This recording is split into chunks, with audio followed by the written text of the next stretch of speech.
दोस्तों, क्या आप श्री कृष्ण द्वारा बताए गए कलयुग के 5 सत्य के बारे में जानना चाहते हो तो अपना कुछ समय देकर हमारी वीडियो को पूरा देखें ताकि आपको पूरी जानकारी मिल सके। भगवान श्री कृष्ण ने द्वापर में ही कलयुग का वर्णन कर दिया था कि कलयुग में लोगों का जीवन कैसा होगा। भगवान श्री कृष्ण ने पांडवों को बताए थे कलयुग के 5 कड़वे सत्य। जब जुए में छल से सब कुछ हारने के बाद जब पांडव वन में जा रहे थे, तभी सहदेव ने भगवान कृष्ण से पूछा कि हे प्रभु, हमने तो ऐसा कोई बड़ा पाप नहीं किया, फिर हमें इतना बड़ा दंड क्यों। तब श्री कृष्ण ने कहा, प्रिय सहदेव, द्वापर युग अपने अंतिम चरण पर है। ये सब जो हो रहा है वह आने वाले कलयुग का प्रभाव है। इस पर युधिष्ठिर ने भगवान कृष्ण से पूछा कि हे वासुदेव, जब कलयुग प्रारंभ हो जाएगा तो क्या होगा। भगवान श्री कृष्ण ने कहा कि आप 5 पांडव वन में जाइए और वहाँ जो कुछ भी आपको दिखे वह आकर मुझे विस्तार से बताना। श्री कृष्ण के ऐसा कहने पर 5 भाई अलग अलग दिशा में वन की ओर चले गए। वन में उन्होंने जो देखा वह देखकर आश्चर्यचकित रह गए। आखिर में 5 भाई वन से लौट आए।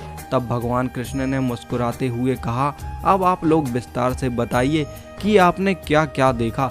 सबसे पहले युधिष्ठिर ने बताया कि हे वासुदेव, मैंने वन में 2 सूंड वाले हाथी को देखा, इसका क्या अर्थ है। तब भगवान श्री कृष्ण ने कहा, इसका अर्थ यह है कि कलयुग में ऐसे लोगों का राज्य होगा जो दोनों ओर से शोषण करेंगे, बोलेंगे कुछ और, करेंगे कुछ और, मन में कुछ और होगा और कर्म कुछ और। कलयुग में ऐसे ही लोगों का राज होगा। तुम कलयुग आने से पहले तक राज्य कर लो। उसके बाद महाबली भीम ने कहा, हे वासुदेव, मैंने एक गाय को देखा जो अपने बच्चे को इतना चाट रही थी कि बछड़ा लहूलुहान हो गया था। इस प्रश्न का उत्तर देते हुए श्री कृष्ण ने कहा, इसका अर्थ ये है कि कलयुग का मनुष्य अपने बच्चे को आवश्यकता से अधिक लाड़ प्यार करेगा और माँ के लिए बच्चों के प्रति इतनी ममता बढ़ जाएगी कि उनकी संतानों को अपने विकास का अवसर नहीं मिलेगा। कलयुग में माता पिता अपनी संतानों को परिवार की मोह माया में बांध कर रखेंगे, जिसके कारण उनका घर बर्बाद हो जाएगा। कलयुग में अगर किसी का बेटा घर छोड़कर साधु बनेगा तो हजारों लोग दर्शन करेंगे, और यदि अपने बेटे ने साधु बनना चाहा तो उनके माता पिता उनको रोकेंगे कि मेरे बेटे का क्या होगा। इतनी ज़्यादा ममता होगी कि उस मोह माया के चक्कर में सब बर्बाद हो जाएगा, उसका जीवन वही खत्म हो जाएगा।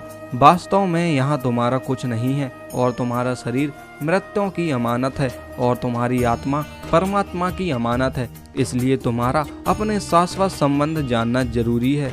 भीम के बाद अर्जुन ने कहा, हे योगेश्वर, मैंने जो देखा वह तो इससे भी अधिक आश्चर्यजनक था।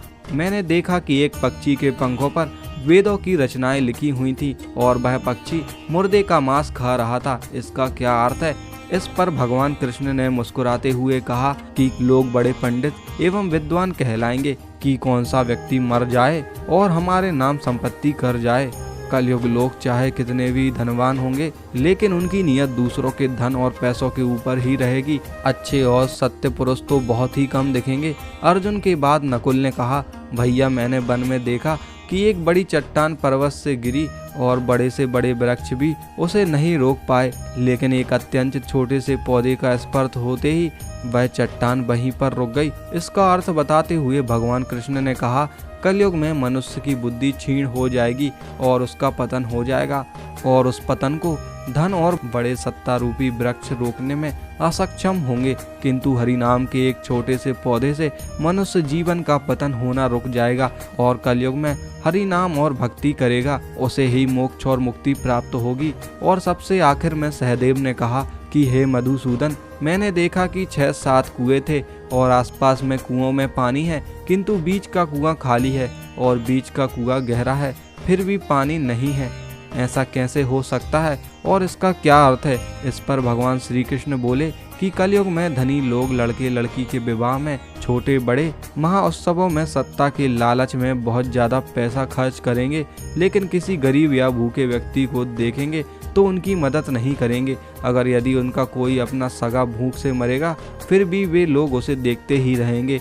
दूसरे और मौज मस्ती, मदिरा पान, मांस खाना, सुंदरता और व्यसन में पैसे उड़ा देंगे, लेकिन किसी के दो आंसू पहुँचने में रुचि नहीं होगी। कहने का अर्थ यह है कि कलयुग में अन्न के भंडार होंगे, लेकिन लोग भूख से मर जाएंगे, लेकिन उनकी कोई मदद नहीं करेगा। लेकिन जो लोग ऐसी बुरी आदतों से दूर रहेंगे, उन पर कलयुग का नहीं बल्कि परमात्मा का प्रभाव होगा। भगवान हमेशा उनके साथ रहेंगे और उनकी रक्षा करेंगे। तो दोस्तों, ये हैं कलयुग के 5 सत्य जो भगवान कृष्ण ने पांडवों को बताए थे, और आज ये सब हरा भरा अपने आसपास देख रहे हैं। दोस्तों, ये सभी बातें अपने जीवन से जोड़कर देखें तो आप पाएंगे कि कलयुग के प्रभाव से सभी बुरी आदतें हमारे अंदर हैं, लेकिन इस वीडियो के माध्यम से कुछ सीख लेकर हमें अपने जीवन में जरूर बदलाव लाना चाहिए, ताकि हमारे जीवन में कलयुग का नहीं बल्कि परमात्मा की कृपा हो। अगर वीडियो अच्छी लगी हो तो हमारे चैनल को लाइक, शेयर एंड सब्सक्राइब जरूर करें। बोलो जय श्री कृष्ण।